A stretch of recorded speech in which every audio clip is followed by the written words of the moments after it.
Hello, and welcome to another episode of NASA Science Live. This is an opportunity for you to interact with NASA experts and have your questions answered in real time. I'm your host, Denise Hill, and we are taking you all the way to Australia, where there's a total solar eclipse happening right now. This event is unique and rare because it's both a total and annular eclipse, which is known as a hybrid eclipse. We're going to see real-time views thanks to our friends at Time and Date. We're going to talk about the sun and answer some of your burning questions. You can send us questions using hashtag AskNASA on social media or drop them in the comment box wherever you're watching us from. The sun touches everything.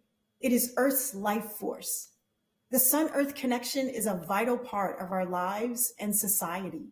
It influences a variety of systems on Earth like agriculture, economics, climate change, politics, food and food scarcity, as well as the physical, mental, and emotional health of humans. We see its influence throughout our culture in art, music, religion, fashion and sports, and a host of other trends. During tonight's event, we're also going to share a special upcoming opportunity for you to participate in sun science. So let's jump right in. I'm joined today by NASA sun scientist, Dr. Kelly Couric. Kelly, thank you so much for being here today. Thank you so much, Denise. It's my pleasure.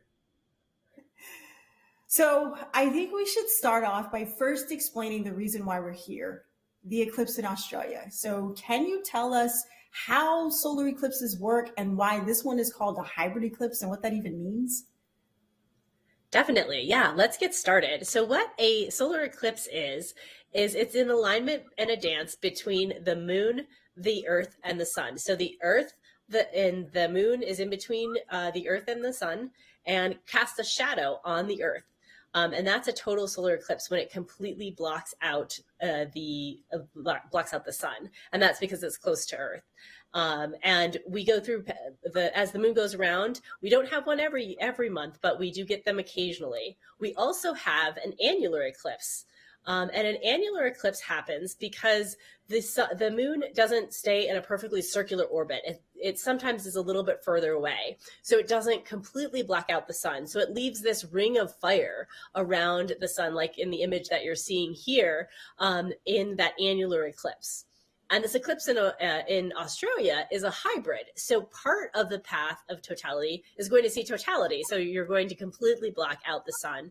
Another part is going to see the actual ring of fire. And so that's why it's a hybrid. Based on the curvature of the Earth and where you are on the path, you're either going to see the total or you're going to see the annular eclipse. Okay, so eclipses are super cool events to see in the sky, but why do scientists care about eclipses and what can we learn about them during these events? Great question. So what happens during these events is that we can actually see with our own eyes the sun's corona or hot outer atmosphere. And that's something that we, before the space age, we really couldn't do any other way. So we were able to study things that flow off of the sun, seeing this constant solar wind during these eclipses. We also did things like experiments in general relativity and discovery of helium and other elements of the sun. So there's a lot of different things that you can do with eclipses.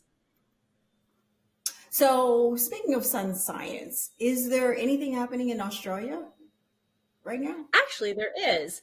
There is a kite experiment that is going on during this eclipse. So it's a new platform for us to actually take data from.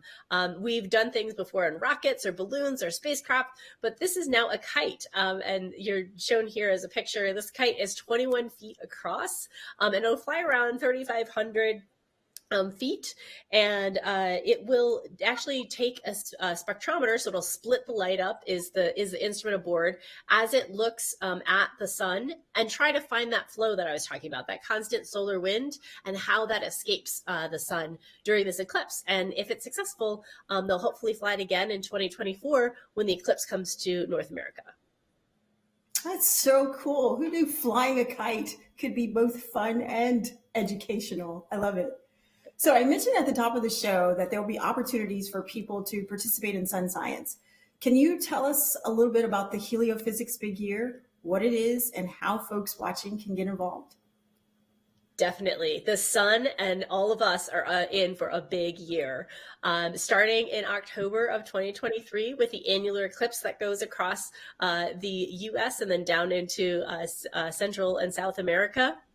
Then going to the April 8th, 2024 total solar eclipse, and then finally ending the long big year, December 2024, when Parker Solar Probe goes to the closest approach to the sun, 94% of the way to the sun, to study that outer atmosphere that we're going to see here in a few minutes with this total eclipse. And so this year is a way that we can all belong in science and all belong to learning about the sun and all the different ways that the sun touches our lives. And the term big year actually is a birding term, a citizen science birding term that is studying as many species as possible of birds in one year. And what we're challenging folks to do is to study as many different things or relate to as many different things as they can about the sun. So can you see an annular eclipse? Can you see a total eclipse? What about aurora? What about seeing a solar flare go off? What about participating in a sport or another event that relates you to the sun? And you mentioned citizen science, and citizen science is a big part of how folks can participate in the Heliophysics Big Year. A few specifics come to mind, like Eclipse Soundscapes is a citizen science project that allows you to participate in eclipse research by observing and collecting audio recordings during upcoming solar eclipses. You then take the data and analyze it and determine how eclipses may affect the ecosystem. And to learn more about that one, you go to eclipsesoundscapes.org. Another one is called the Nationwide Eclipse Ballooning Project. And this one will engage teams from a range of colleges and universities in an adventure in scientific ballooning. These teams will participate in scientific ballooning during the upcoming annular and total solar eclipses in 2023 and 2024 across the eclipse path. Student teams will use innovative balloon systems to conduct experiments. To learn more about this project, go to go.nasa.gov/NEBP. All right, thank you, Kelly. We'll come back to you in just a moment to answer some of the questions we have coming in. Don't forget to submit your questions using hashtag AskNASA or pop them in the comment box on the platform that you're watching.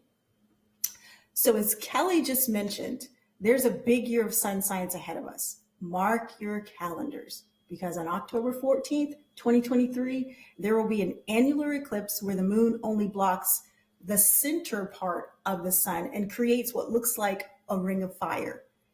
And then on April 8th, 2024, millions of people across the US will have the chance to see a total solar eclipse. Where will you be?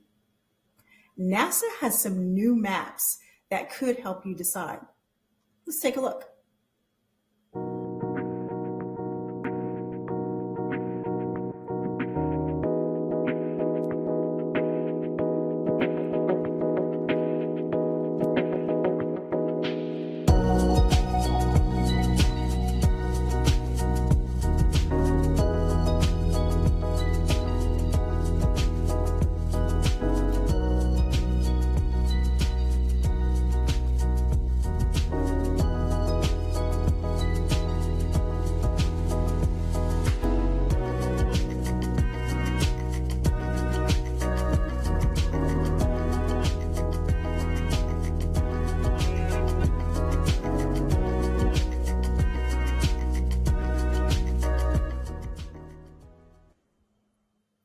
Yeah. I am so excited for these upcoming eclipses. And truth be told, I've never seen a total or an annular eclipse.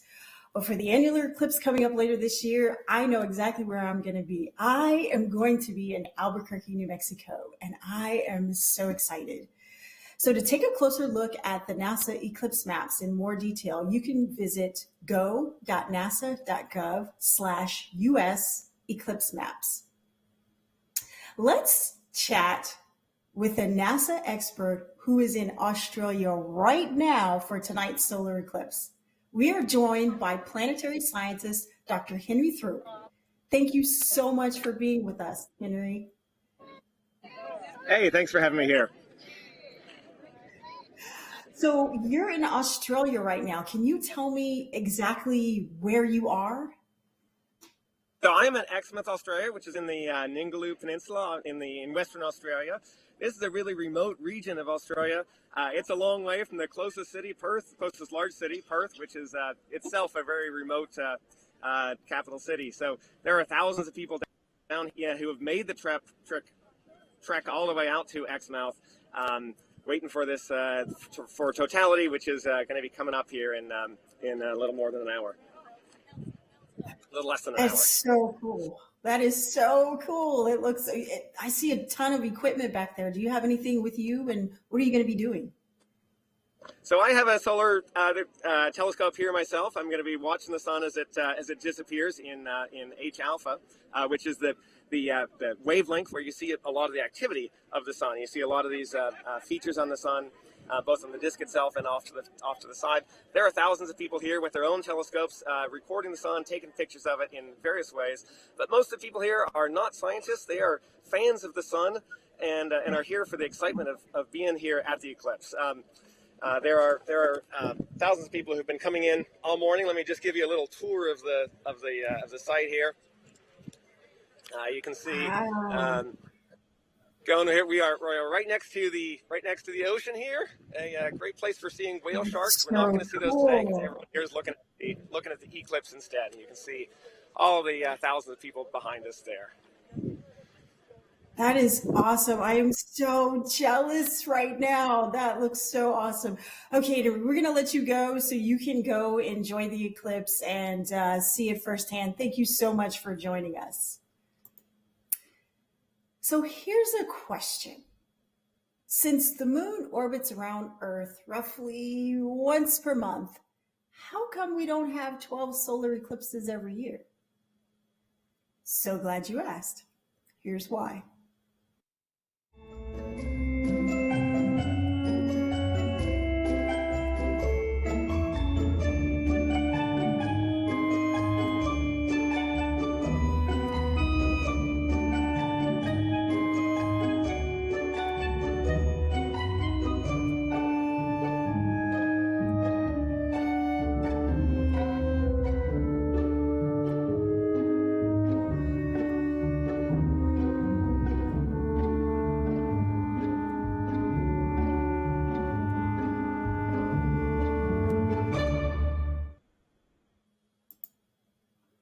All right, so many of you watching have questions about the sun and about eclipses. So let's get to some of those now.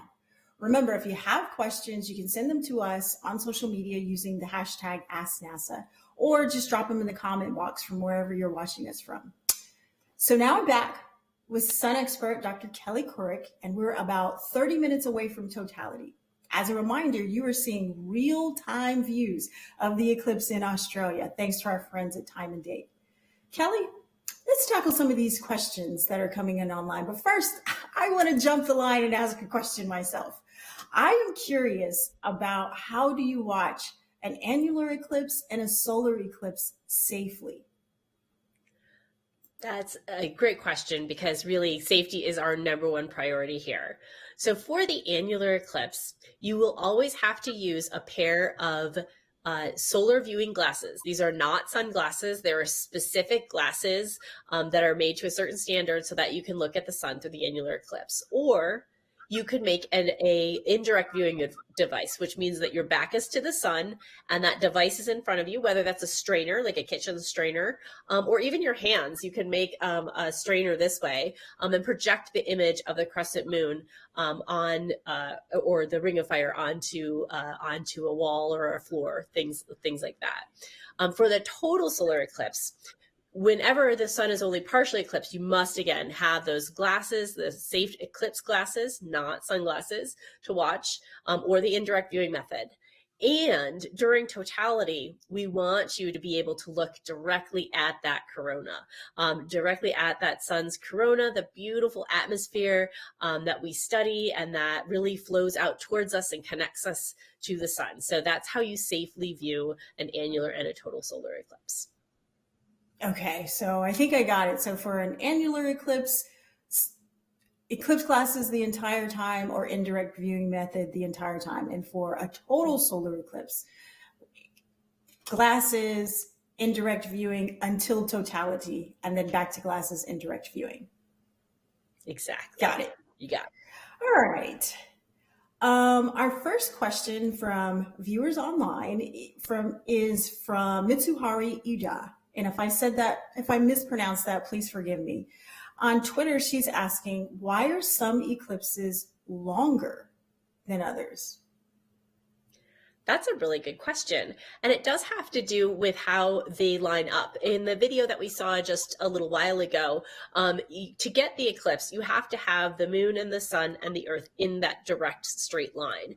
And so sometimes it's just a little bit off in one direction. So you get some of the shadow, but not a lot. And based again, where that position actually is how long you get the eclipse. So about the longest we could ever get theoretically is around 7 minutes, 7 minutes of eclipse. Oh, wow. We're only going to get around a minute today in Australia, but we're very lucky to get about 4.5 minutes next year in 2024 for the total eclipse.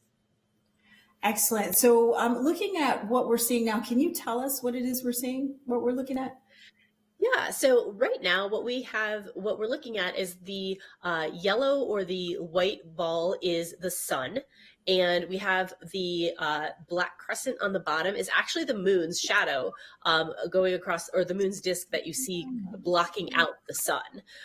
So we've already made what is called first contact. So when the first looks like there's a little bite taken out of the sun by the moon. And we're moving through towards what will become the second contact, which meaning that disk of the moon will touch the other side of the disk of the sun. Wow, that's amazing. It's absolutely beautiful. All right, so let's head back to questions online. Prince Z on YouTube asks, how many times does this happen and how long does it last? And what impact does it have on our planet? So let's take that one at a time. How many times do total eclipses happen? So there is a solar eclipse about every 18 months. Somewhere on the earth, but the earth is large and there's a lot of bodies of water. So sometimes it's over water and not land. So it's relatively common, every year and a half. But in one place, it averages around 375 to 400 years to get one in a specific place. So it's special to have it in your place. And you could probably find one if you flew somewhere in the world every 18 months. Okay. And how long, you kind of answered this, how long they last. And if you want to elaborate on that, talking about like the different time frames that you mentioned before. Yeah, definitely. So they can last anywhere from a few seconds or a minute to actually, up to 7 is the 7 minutes would be the longest one, but that one's not going to happen for quite a long time. So really, about 4 minutes is 4.5 minutes we're going to see along the path in 2024. And is there any impact of eclipses on the planet, on Earth? Definitely. So we actually use them as a scientific study, both here and elsewhere. So when you're experiencing a total solar eclipse, and this is one of the things that, as beautiful as this image is, it can't quite capture, is it's a full body experience. So it becomes cooler. So there's a temperature change. It also gets darker. So animals that normally go to sleep at night go to sleep because they think it's nighttime, and then they wake up after the sun comes back up. So a rooster would crow, or crickets would chirp and stop chirping, and all of these things. So it does have an effect on the Earth, and we're actually using it also in 2023 and 2024 to study the ionosphere, or layer of the atmosphere, where we actually use for a lot of communications, and how that instant day-night shift. We're actually using it as a way to study that effect on Earth. That's awesome. That's amazing that it does have this impact and that animals and nature responds. I think that is so cool. Okay, so next question. Tunisia Tucker on YouTube asks, these really seem rare. So when is the next hybrid eclipse? Oh, that's a good question. I actually don't know when the next hybrid eclipse is. I'm going to have to look that up, and we'll have to find that and put that on the NASA website. Do you know how rare they are? They do tend to be a little bit more rare than the total or annular eclipse, because I think they have to happen at just a certain kind of geographic location. So they're a little more rare than the total or the annular. Carolyn Craig has a great question that I also have. So, like, what equipment do we use to determine when an eclipse like this is going to happen, and how far in advance are these predictions made? How far in advance can we predict when an eclipse is going to happen? That's a great question. And because we understand the orbital dynamics of the moon and the sun and the earth, we can actually predict them out very far. There are maps of, hundreds of years, if not thousands of years of data, because you can project where the sun, the earth, and the moon will be. And so we rely on that predictability. And actually, in millions of years from now, the moon will be moving away so that it will not be able to actually do eclipses anymore. But that's really a long time away.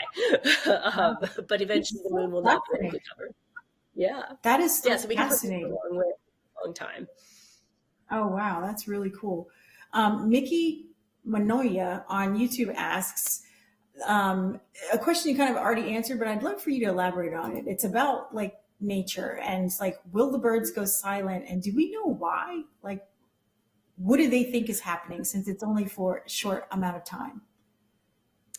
Right. So it's for a short amount of time, but you kind of have a somewhat normal lead-in to nighttime. So when you're experiencing a normal nighttime, the sky gradually gets dimmer. You start to see with a sunset maybe a pink or orange or beautiful colors, and so you know how to kind of get ready for bed, or get ready for it to be nighttime, and so it's not it's the light is eerie actually as you go into the solar eclipse. It's not quite the sunset, but it has some characteristics of the sunset. So I'm not an animal expert, but I would guess that they would just sense that it is the same kind of characteristics of nighttime. So, okay, let's get ready for bed. And then suddenly the sun comes back up and they're like, well, yes, that was the shortest nap ever. I love that analogy. That is amazing. And it makes sense. Kevin Boaknight on Twitter asks, does it go completely dark during totality? It gets very, very dark. And like I said, that the light is very eerie. When I saw my first total eclipse in South Carolina, it was definitely that like gray, dark around the eclipse, and then there was this eerie all around the horizon, like orangey light, much like a sunsetty type colors. So it was very eerie light, and it is significantly dark. Oh, that's excellent. I'm so looking forward to it. It just sounds so artistic and creative and amazing. This is a good one. So Mike Meck on Facebook is asking for us to go in a little bit more detail on actual safety and eye safety on the glasses during the eclipses. Great. So like when you were talking about, so thinking about like in Australia, they're having it both a hybrid and a total eclipse, so annular and total. So can you talk about the differences and go through that again? Right. So where our friend Henry was, they will have a total solar eclipse. So right now it's partial. The view that you're seeing from time and date is a partial eclipse. And so at that point in time, you must have your safety glasses on. Your eclipse glasses must be on, or again, indirect viewing method, one of those two things. So Henry right now should only be looking at this through safety glasses. And then once it becomes total, he can take them off and be able to look at the sun and look at the corona and see what it's doing. I'm very interested to see what we're going to see. And then once he knows that the moon is moving back and you're going to see more sunlight, that's when you have to put your glasses back on for the total.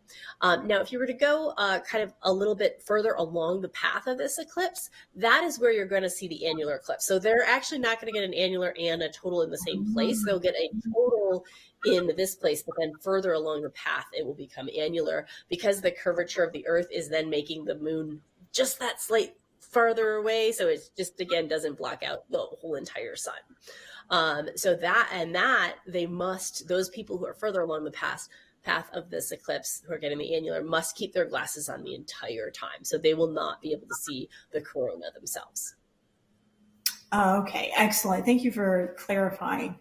Adam F. on Twitter asks, how wide is the path of a total solar eclipse in general, would you say?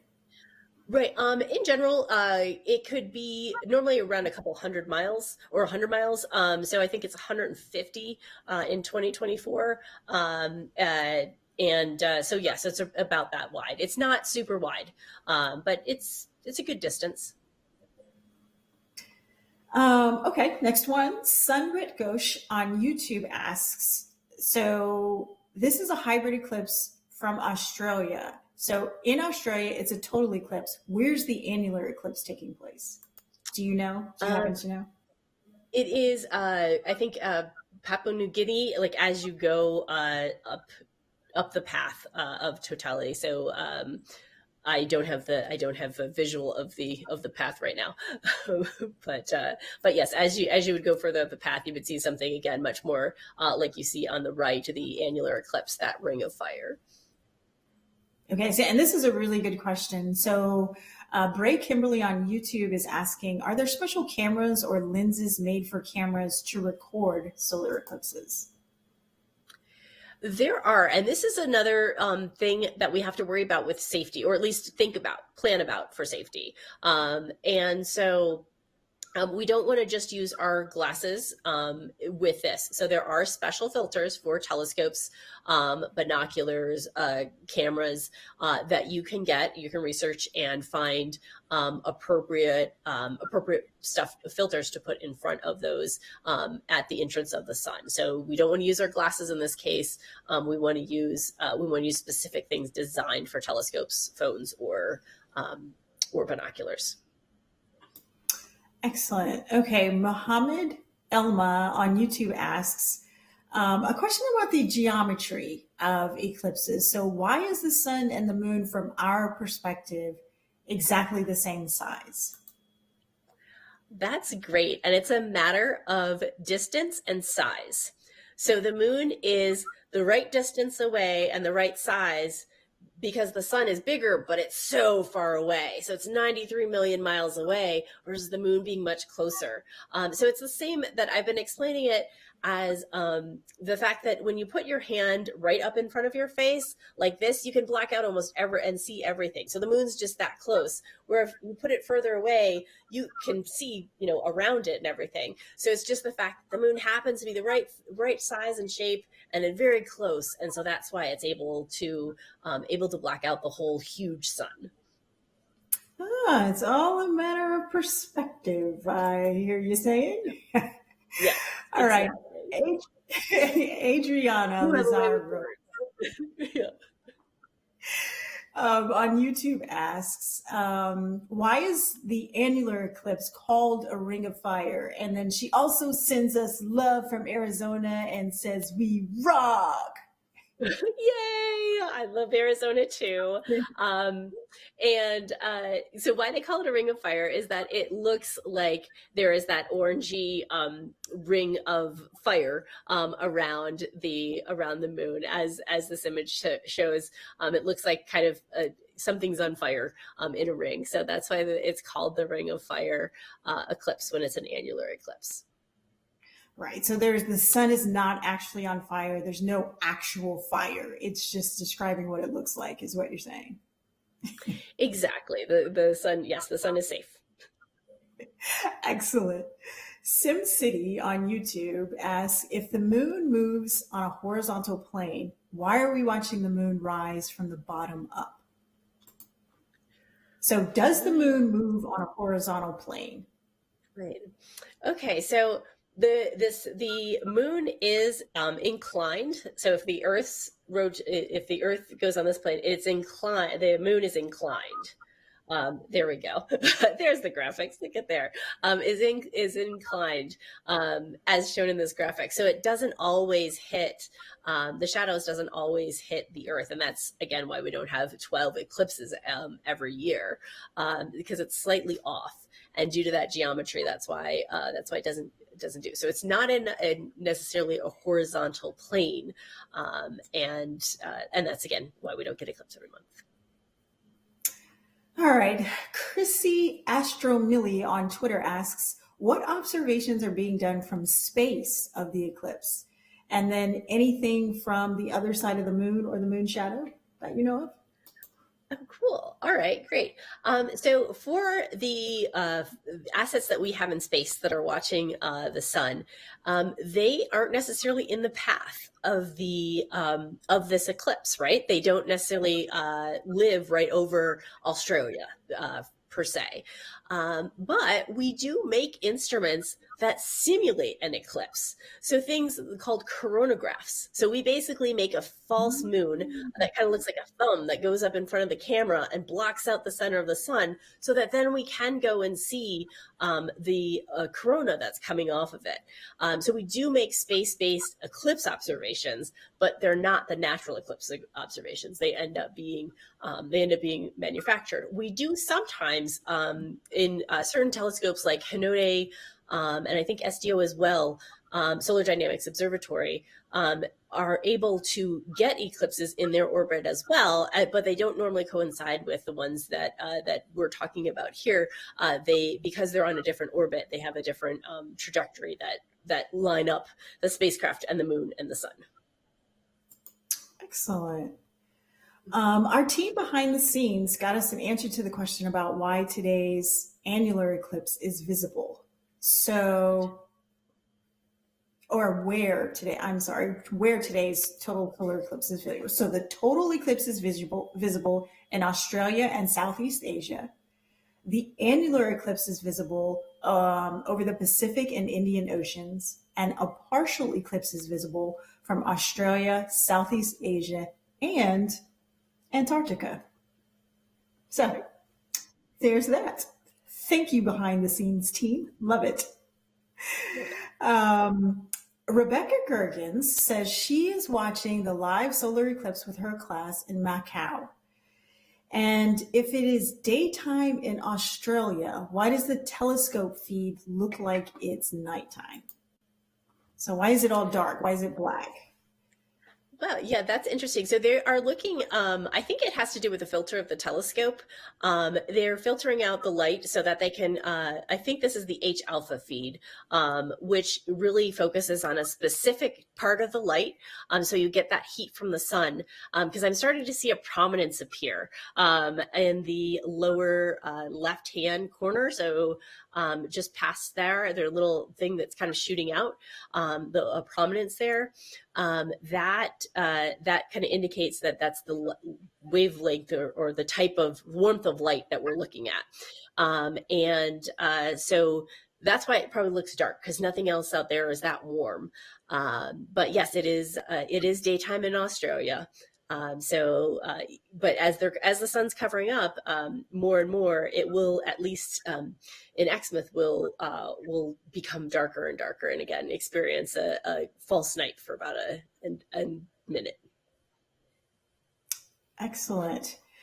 How you doing? Are we killing you with the questions? They are coming. They are great. These are great questions. All right, I have a really good one from Angel Shinari. She asks, next year, totality will be in Mexico. So I'm assuming it's a total solar eclipse. And she's wondering if you know how long will totality last then. Any ideas on that one? So it's around 4.5 minutes, and there are great resources online that you can find your city and state and find the exact timing for that location. And that's actually another important part of planning your eclipse viewing, is to go to those trusted sites and find the list of the times that both the length of totality, so that you can enjoy that corona and soak up all of that beautiful solar wind and that and all the magnetic fields that are moving things around. And that you'll be safe, that you'll be able to know when you need to put your glasses on, and to plan to make sure to be there well ahead of time so that you don't miss it. And will NASA have resources that kind of help people find places and times and that kind of information?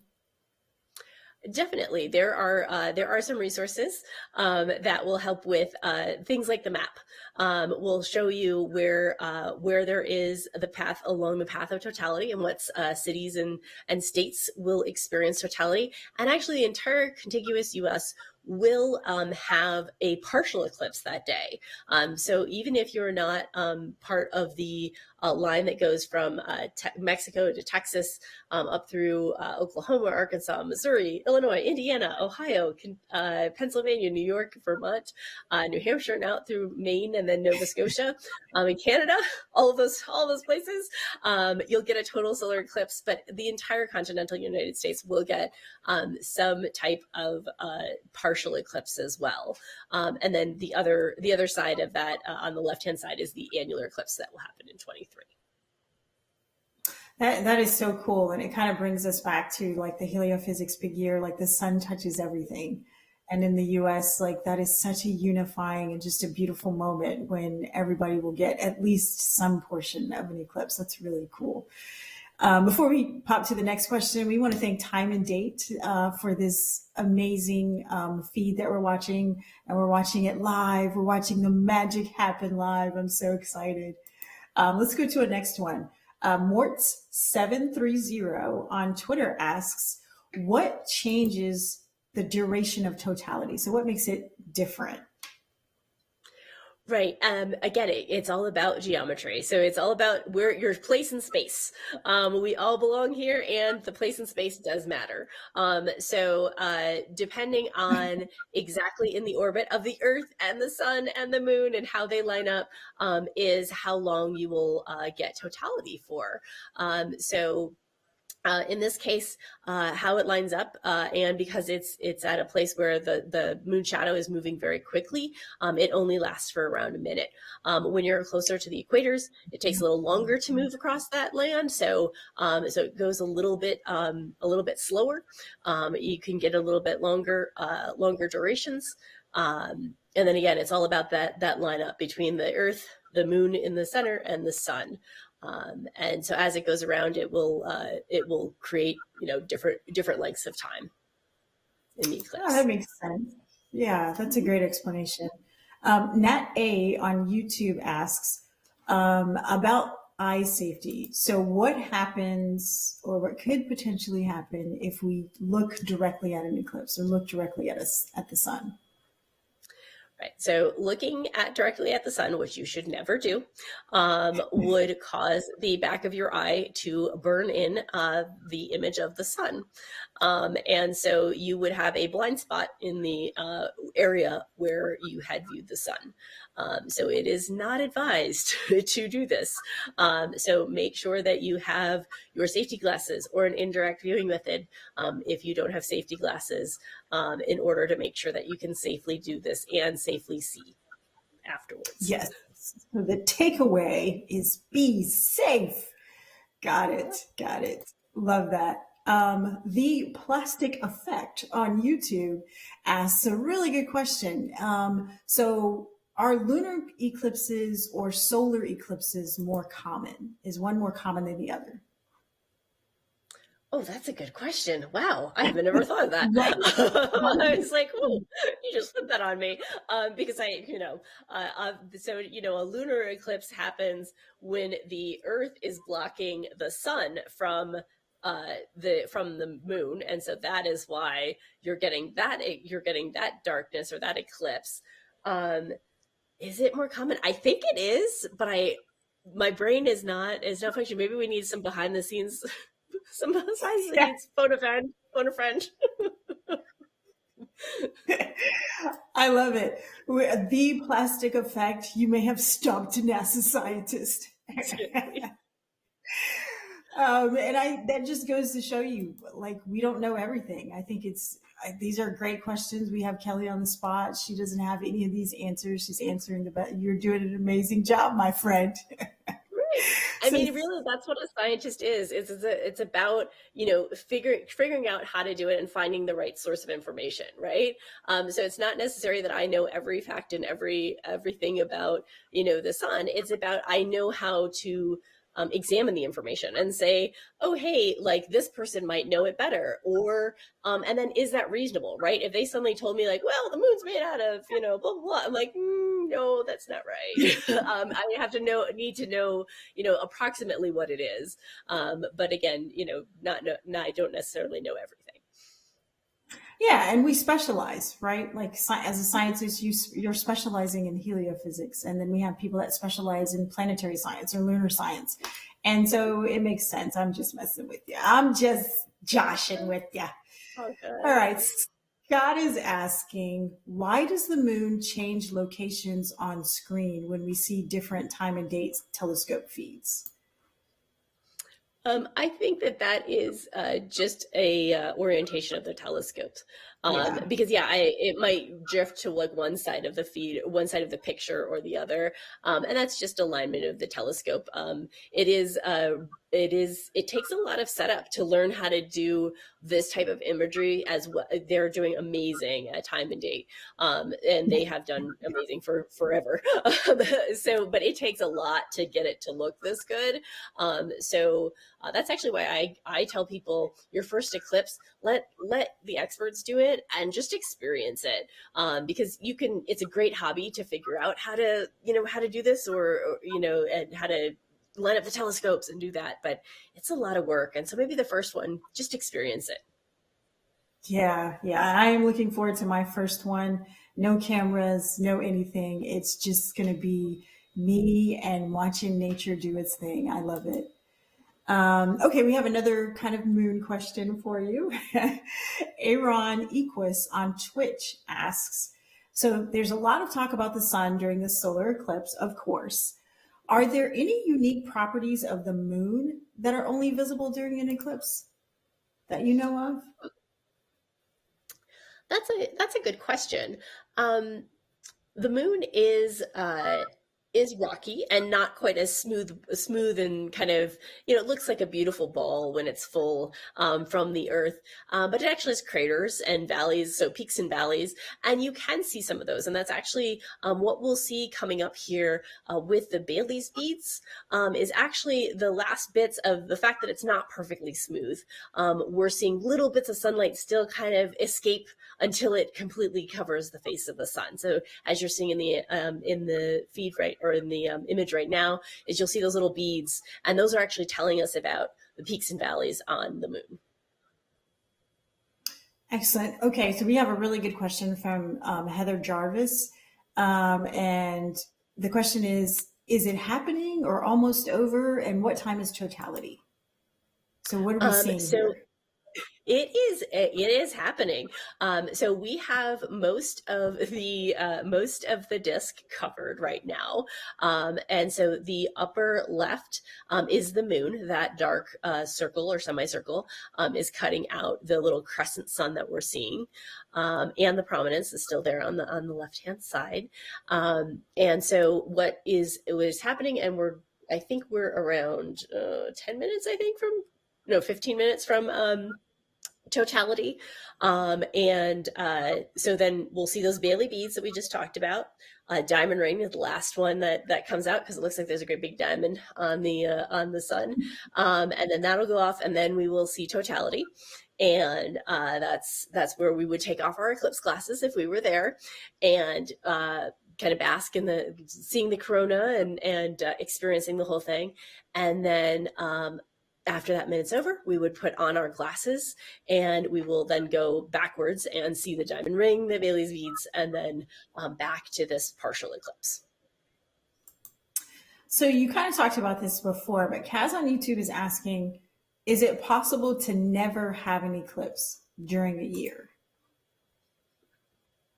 Since they happen about every 18 months, it would be possible to not have one during a year. Yeah. And I'm assuming that just meant solar eclipses Yes. that Kaz was asking about. All right. Very Pezzy on YouTube asks, is it possible to see the eclipse using a telescope from home? That's a good question. So really, you need to be in the path of totality, or a path of partial, or path of the eclipse in general. So either a partial eclipse or a total eclipse. So it somewhat depends on where you live. Again, if you're in the US, you will see one in 2024 or 2023. So hopefully, yes. And then if somewhere else, we can find resources online to see when the next eclipse is going to be in your area. Excellent. Our folks working in the background, you guys are geniuses. So for the question asking if lunar or solar eclipses are more common, we have a little bit more information for you. Lunar eclipses and solar eclipses are about equally common. They usually happen in pairs. So a lunar eclipse will usually happen 2 weeks before or 2 weeks after a solar eclipse. However, more of the Earth will be able to see a total lunar eclipse than a total solar eclipse. So they may seem more common in one given location. So thanks for that. Yeah, that's great, because I think that's what I was thinking, is it's more common to be like, oh yeah, you can see a lunar eclipse, than a solar eclipse is a much more narrow path because the moon's smaller. Yes. Okay, great. Excellent. Yeah, that was Thanks. a really good answer. Thanks for the clarity on that. Willie D on YouTube asks, what kind of gravitational pull does this kind of event do to the life on Earth with celestial body alignments? Are there animals and plants that react to this event? Thanks. Okay. Well, that's great. So animals and plants do respond to this event in general. Again, from what I understand, is much more from the actual visual or sensory of the darkness that they sense, rather than maybe direct gravitational pull. But maybe that's a study that you should propose. That what's the effect on animals for gravity? I think it's my sense is that it's more from a visual sense than a gravitational sense, that there's an effect on animals. Gotcha. Okay, that makes sense. Susan Stalker asks, do solar flares interfere with technology here on Earth? And is there cause for concern? That's a really good one. That's a really good question. Yes, solar flares do potentially cause issues with our technology here on Earth, and all of our space assets. And so we are, at NASA, as well as in partnership with many different folks in commercial, as well as with government, NOAA, NASA, NSF, all of the folks are working on this. It's a term called space weather. It's the effect that the sun has on the Earth and the entire environment, the entire interplanetary environment. So we are looking to mitigate those things, things like potential power outages or inducing huge currents in the Earth, things like that. We are looking into that and making sure that those solar flares don't get the best of our technology. Yeah, and that's a big part of the heliophysics big year, right? So like at NASA, the heliophysics has a fleet of missions that are working to study the phenomena of space weather and the sun's impact, throughout our universe. Particularly, do you want to talk a little bit about Parker Solar Probe, which has touched the sun? Yeah, so Parker Solar Probe, a little near and dear to my heart, is the spacecraft that has gone in and actually touched this corona that we have seen. And it is a spacecraft that goes in and looks at the particles coming off of the sun, both through imaging as well as scooping some up in some of the detectors, and studying the magnetic fields of the sun. So that mission has successfully touched that corona and is continuing to study it and to, again, help us understand that space weather. Excellent. Yeah. Looking at this, we're getting closer. We're getting closer. I'm so Yes. excited. It's happening. I know. It looks like a great big smile. It's a great big smile right now. The sun's kind of smiling. Okay, back to the question. So we have two related questions. David Gray on YouTube asks, what is the expected temperature drop during a total solar eclipse? And Raymond DeMay on YouTube is asking, is there a measurable temperature drop? So are people going to be able to feel a difference? You can definitely feel a difference. It can be a couple degrees to tens of degrees. So like, for instance, my last solar eclipse, I had to put on a down jacket. I was in a short sleeved polo and had to put on a down jacket. I'm also cold, so, but it was definitely noticeable that folks were putting on jackets. And so, it is a measurable temperature, and that is part of a citizen science project, is to actually measure the temperature as you're going, as this is going along, especially with animal reactions, is to figure out what they're actually reacting to. Here's a really good one, kind of based on something you said earlier. Forrest Walker 111 on YouTube asks, if a flare were to happen right now, would it be visible? Would we be able to see it during the eclipse that we're watching? So if we were to be able to see a visible light flare when the eclipse was happening, that would be a big event. That would be related to, so for instance, one of the most powerful events that we kind of have recorded is the 1859 Carrington event, where telegraph lines at the times caught on fire and were able to work without batteries for days based on the energy that was imparted from that flare to the earth. Wow. So if we were to see an actual flare in the visible light, that is what was seen associated with that as well. So that's a big storm. So it'd be super cool, yet at the same time, it would be very interesting to see what would go on. Most of the flares we look at right now are done in the extreme ultraviolet, and that is how we normally see them, which is unfortunately something we can't see with our own eyes. So one thing you've mentioned a couple of times, and people are asking questions about it, is a prominence. So what is a prominence? Is that a flare that we are seeing on the left side of the sun, or what is a prominence? What are we seeing? Good question. Yeah. So a prominence is a protrusion of some of the gas of the sun along a magnetic field line. So the sun is a magnetic star, and the background image you're actually seeing has kind of those twisty magnetic fields and the gas or the plasma following those. And that's what a prominence is. It's a sticking out of one of those magnetic fields, and then the gas and plasma sticking with that magnetic field line and protruding. And so it can be a precursor to a flare. It could be part of a coronal mass ejection. It could be ejected from the sun as a mass that comes through the solar system. It's equivalent to 80 million school buses in mass hurling at us at 1 million miles an hour when a coronal mass ejection goes off, and a prominence can be part of that.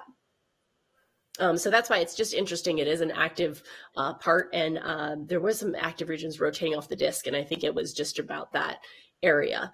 So I was interested to see what we would see once we got to totality. So, and we're getting close. We're getting really close now. I know, it's so close. All right. Shariah on Twitter asks, are we able to see sunspots during a solar eclipse? We are actually able to see sunspots most days, so which is great. So when the sun leaves again, or sorry, when the moon leaves again, and we can see the sun, there were some darker features on the sun, little spots, and so you are able to see sunspots in the visible light. And even with your eclipse glasses, you should be able to see, go out and see when there are large sunspots on the sun.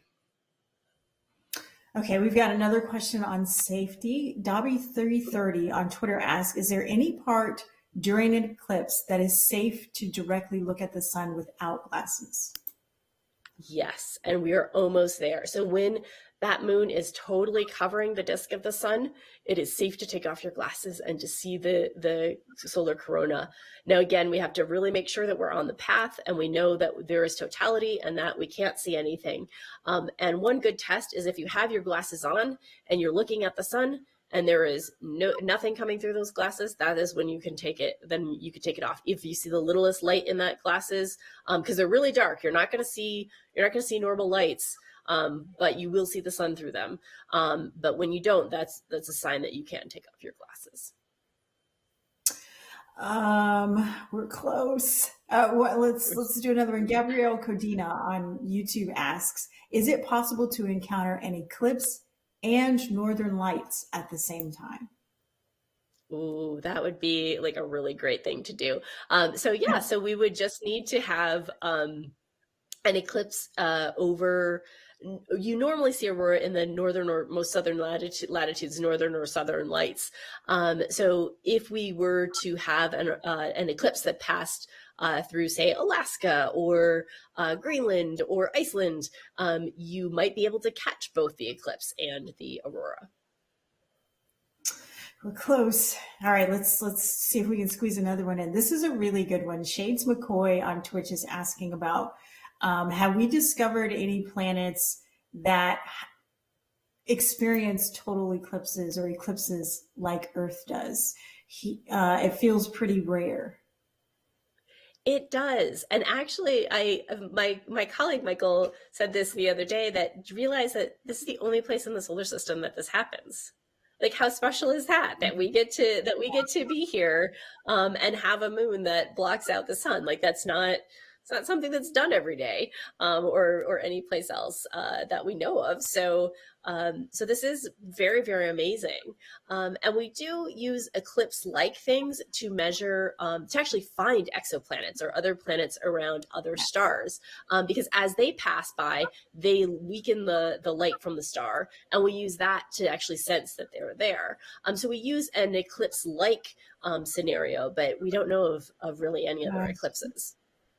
Interesting. All right, so it looks like we're getting like really close to totality. Let's take a closer look at the feeds coming in from Australia. Kelly, do you want to tell us what we're looking at and kind of talk us through this? Yes, definitely. Awesome. So we're getting really close. So the dark upper left-hand side, you see the moon, and then that little sliver is still the sun, and then the prominence, again, that little stick out of magnetic field and plasma is at the left. It looks like a little jet maybe coming off of the sun. And as we're getting closer, again, we're trying to see those Bailey's beads, which tells us a little bit of the surface of the moon and how it's peaks and valleys. It's not a perfect polished sphere.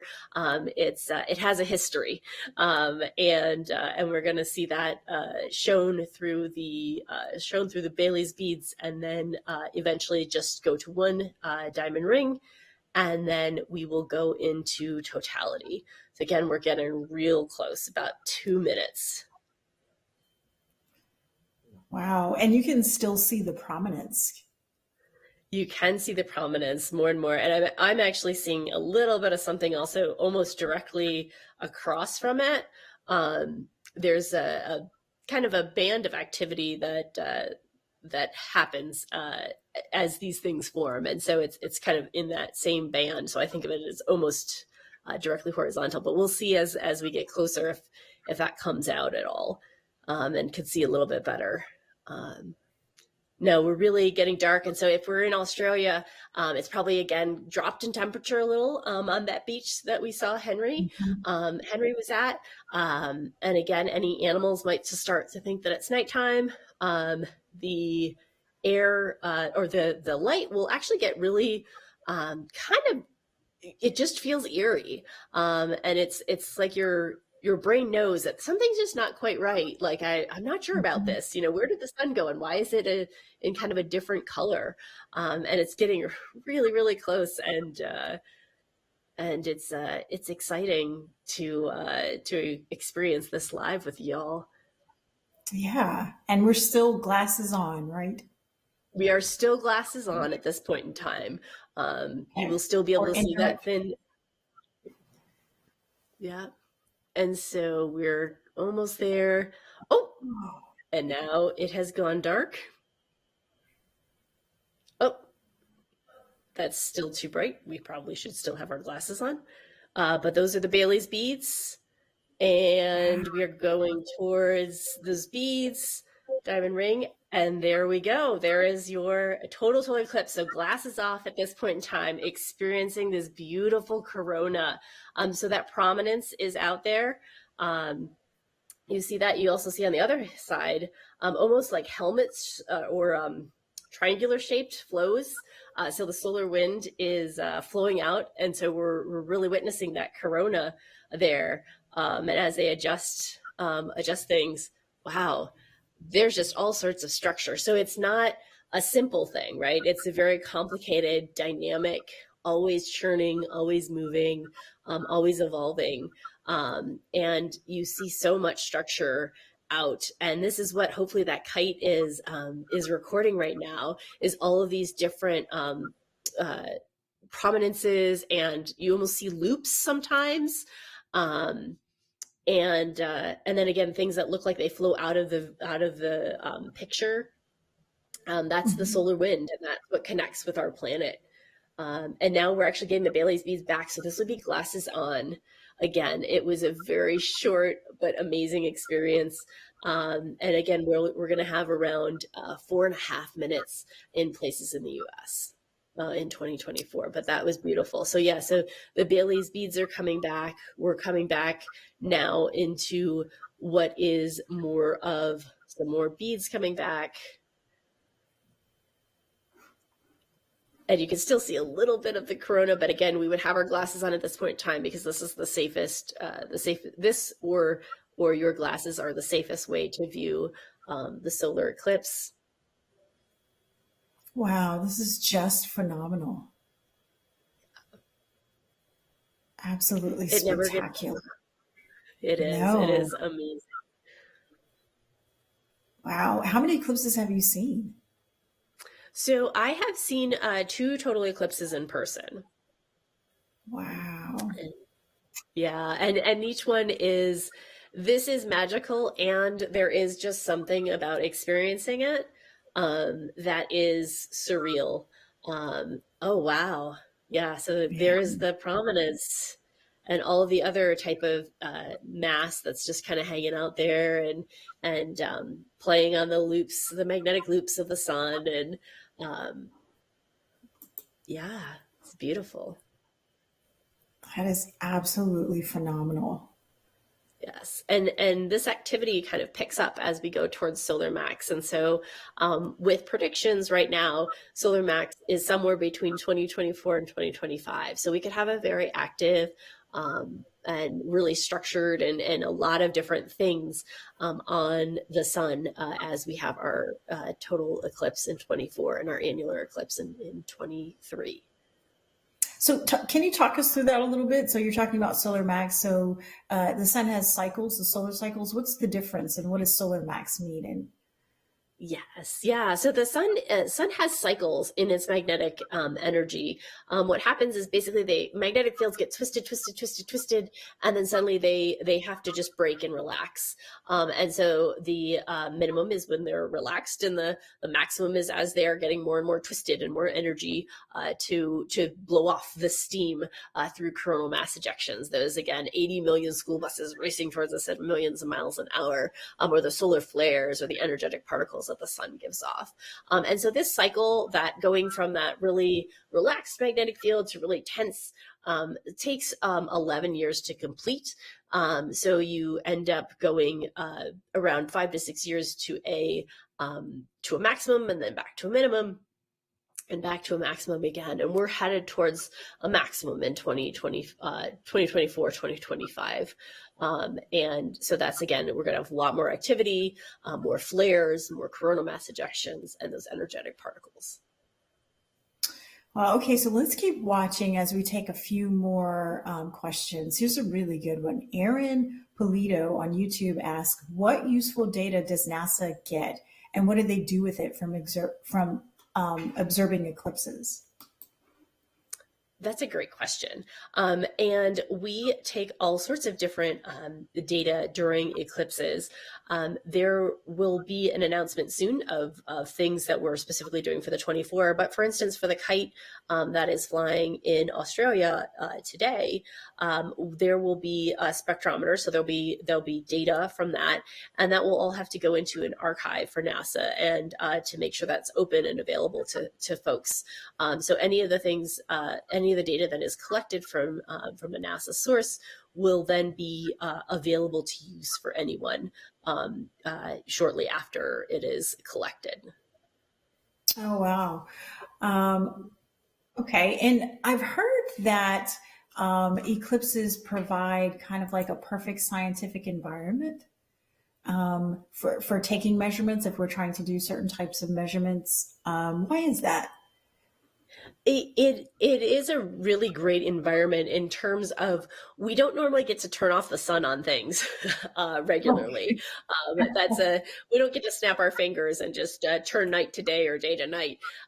So for instance, in 23 and 24, we will launch rockets into the eclipse and be able to study our ionosphere, which is a layer of our atmosphere where a lot of our communication signals go through. And if that gets disturbed from a day to night transition, we get to be able to study it very easily during an eclipse, because that's again like a very specific time where we know it's going to happen and we know it's and we can study those effects, and that's a very known time to do these things. So it's great to have as an experimental laboratory for us. Yeah, that's so cool. And I love that. Like, we don't get to turn off the sun. That is so true. Okay, so an Arctic Floof on YouTube asks, once totality has happened, how long will it take for the sun and the moon to be back to their normal, and I'm using air quotes, positions? Right. So this will take about another hour or two to move the moon off of the sun, or the what will then be look like two separate things again. Okay. Road Call Life on Twitter is asking, does totality last longer in the middle of the path of totality than along the edge of the path of totality, or is it the same everywhere? So, like, how does that work? How does Yes, that's a see great or question. Yeah, yeah. Yeah, and so in the very middle of the track is where it will be longest, and then it will be shortest on the outside of the track. So when we were Mhm. looking at the map earlier, the very center is where you're going to get the longest totality, the very center line, and then as it goes out, you will get kind of less and less time in totality, and then once you're out of the track completely, that's when you get a partial eclipse, like a 90% or 99% eclipse. Excellent. Well, Kelly, that's all the time we have. Thank you so much for joining us today. My pleasure. Anytime. I'll watch an eclipse anytime with you, Denise. It's a date. All right, you can keep watching the remainder of the solar eclipse right here on NASA TV or wherever you're watching the stream from today. If you want to learn more about eclipses, visit solarsystem.nasa.gov/eclipses. And you can also follow NASA Sun on Facebook and Twitter to stay updated on the upcoming eclipse events and the latest sun science. Thank you all so much for joining us. We'll see you next time. The Heliophysics Big Year is a global celebration of solar science and the sun's influence on Earth and throughout the solar system, and we want you to be a part of it. We challenge you to participate in as many sun science activities as possible, beginning with the annular eclipse in 2023 and ending with Parker Solar Probe's closest approach to the sun in December 2024. Space is increasingly part of the human domain. By studying the sun's influence in space and its interactions with planets, we learn how to better protect astronauts and robotic missions from space weather, and to develop technology that protects the very infrastructure we rely on here on Earth, such as power grids and GPS signals. NASA's Heliophysics division studies the sun's influence on everything in our solar system, from the very core of the sun to the very edge where the sun's atmosphere meets interstellar space. We have 20 heliophysics missions that are operational and 14 more under development. The Heliophysics Big Year will highlight the work that we're doing to understand our star and to mitigate the effects of space weather. The Big Year is a concept that originated with citizen scientists in the bird-watching community. During their big year, birders attempt to observe and study as many species as possible during a calendar year, and we are challenging you to do the same with our sun. During the Heliophysics Big Year, you will have the opportunity to participate in many solar science events, like watching solar eclipses, experiencing an aurora, participating in citizen science projects, and lots of other fun sun-related activities. So please be sure to look out for opportunities to be part of our Heliophysics Big Year.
Imagine you are on the moon. Your job for the next 8 hours will be exploring, traversing up and down lunar hills, sampling rocks, and setting up equipment.